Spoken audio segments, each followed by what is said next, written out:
এই জায়গাটা না আমার ভীষণ ভালো লাগলো। তো আগের বছর পুজোর সময়ও আমি এখানেই চলে এসেছিলাম, বান্ধবীর বাড়িতেই চলে এসেছিলাম। তো এই জায়গাটা মোটামুটি আমার চেনা হয়ে গেছে। আর টুকটাক কিনে কেটেই আমরা চলে এসেছি বাড়িতে, ফ্ল্যাটে চলে এসেছি দেখো। আর এখনও সবাই পড়ে পড়ে ঘুমাচ্ছে। চলো এবার কেনাকাটা হয়ে গেছে টুকটাক, তো এবার যাব, ঘরে যাব। তো তো অপেক্ষা করো, দেখো আমার কোন বন্ধু আসছে।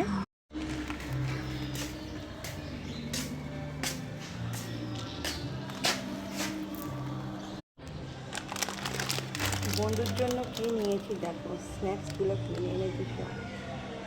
জমিয়ে আড্ডা হবে তো না সন্ধ্যাবেলায়।